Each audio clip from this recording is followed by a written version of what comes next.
It's located in the black belt of Mississippi known as the Delta area. I was forced away from the plantation because I wouldn't go back and withdraw, my literacy test after I had tried to take it. I wouldn't go back, and I had to leave, and my husband was forced to stay on this plantation until after the harvest season was over, and then the man that we had worked for, he'd taken the car, and the most of the few things we had been stolen, and I've been in jail, and I've been beat. I had been to a voter registration workshop, they were just training and teaching us how to register to pass the literacy test. And it was giving us enough training that we could tell other people, how to pass the literacy test. So we had attended a workshop from the 3rd of June to the 8th. And then we got the Continental Trailway bus to come back to Mississippi. And we got to Winona, Mississippi, I would say about 10:30 that Sunday morning on our way back to Greenwood. And we had got in 25 miles of the voter registration headquarters. And the bus stopped in Winona, at the bus terminal. And 4 people got off of the bus, to use the restaurant to get food, and 2 people got off to use the washroom while I was still on the bus. When I looked through the glass, I saw the people rush out, and one of the girls who had gone in the washroom, she just got back on the bus, and I stepped off to see what had happened. And Miss Ponder told me that it was a state highway patrolman and a chief of police on the inside, and began to tap them on the shoulders with billy clubs and ordered them to get out. And I said, well, this is Mississippi. So I got back on the bus, and as soon as I was seated, I saw them when they began to put the 5 people, what was, off the bus, but they wasn't over 6 feet from the bus, began to put them in the highway patrolman's car. And I stepped off again because I was holding one of the ladies' irons, that they was arresting. And she said, get back on the bus, Miss Hamer. And then I heard somebody scream from the car that she was in and said, get that one there. And then a white man stepped out of a car and told me I was under arrest. And when he opened the door and I went to get in the car, he kicked me.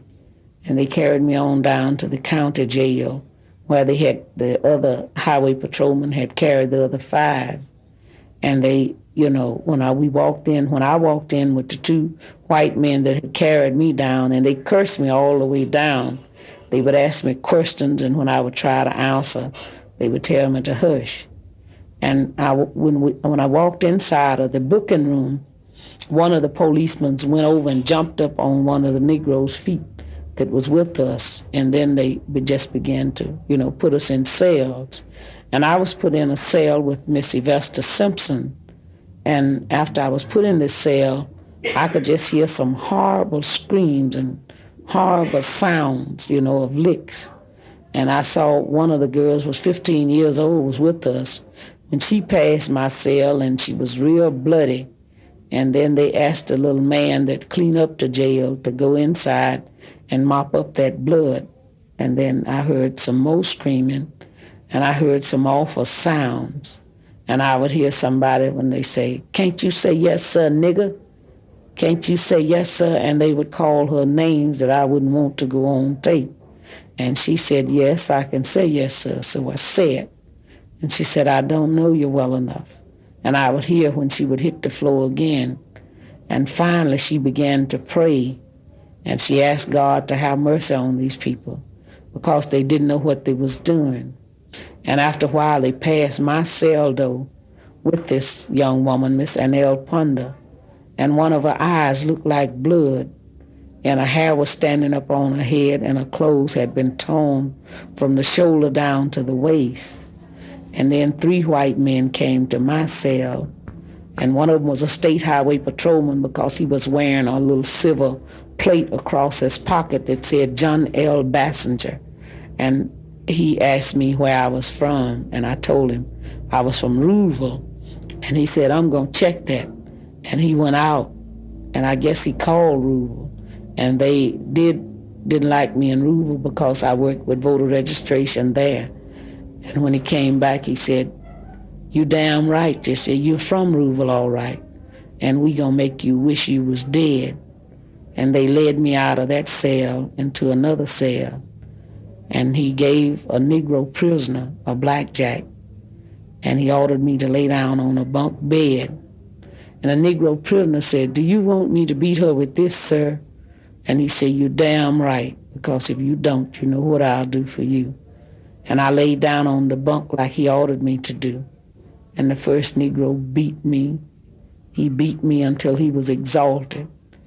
And after he beat, the state highway patrolman ordered the second Negro to take the blackjack.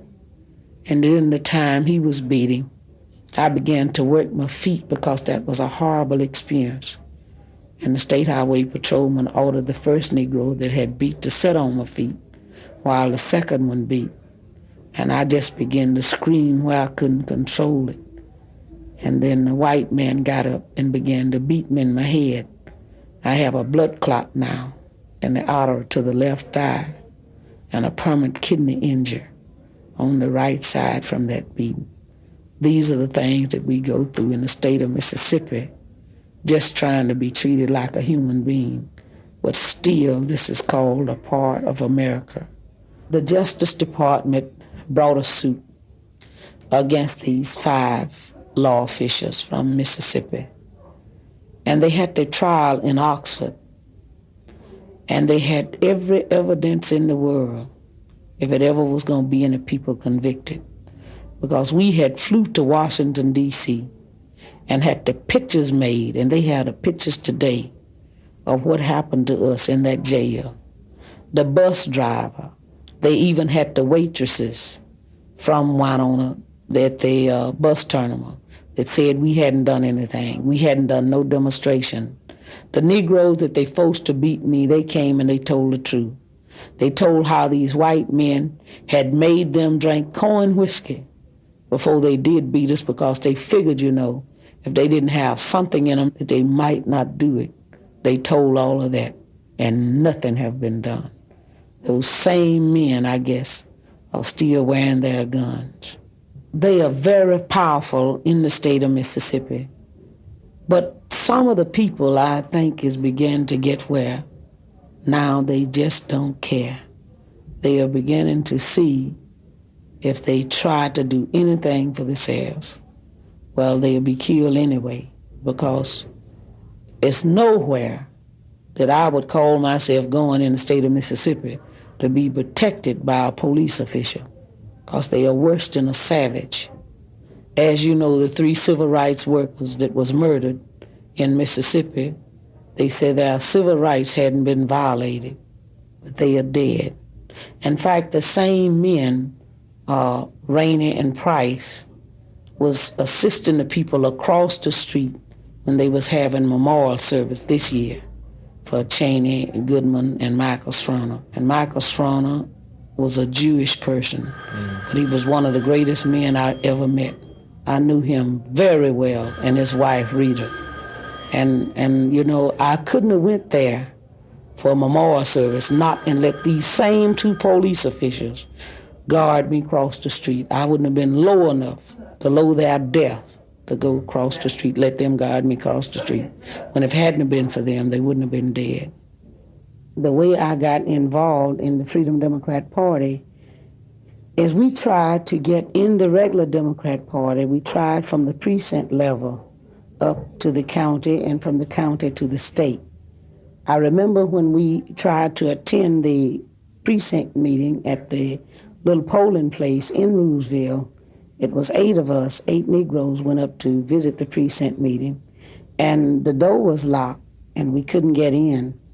And we stood on the outside and held our own meeting. If we hadn't tried to go in it and then just set this one up, they would have said from the beginning, if we had tried, we could have got in theirs.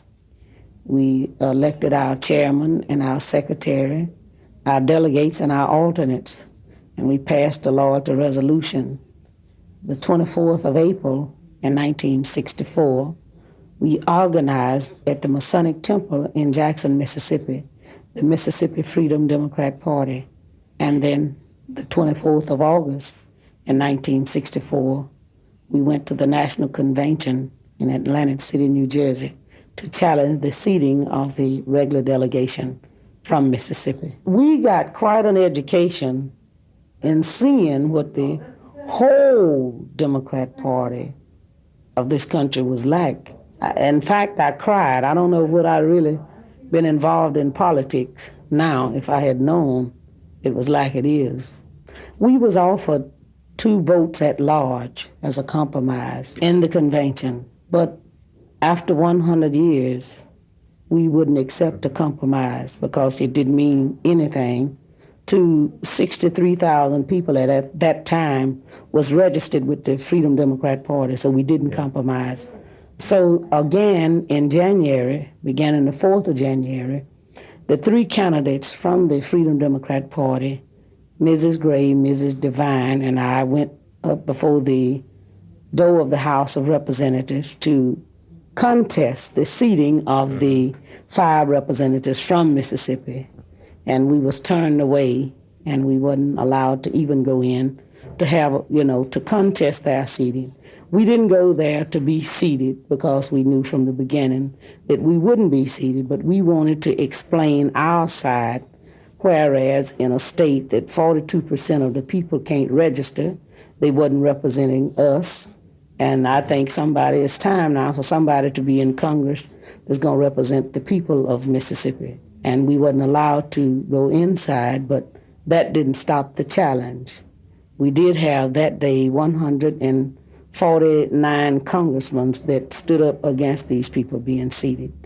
So we are still working with this challenge, and we hope by the last of this month, which is August, that we will have a chance to unseat these congressmen, because actually this voting bill that the president passed last week, it doesn't mean anything.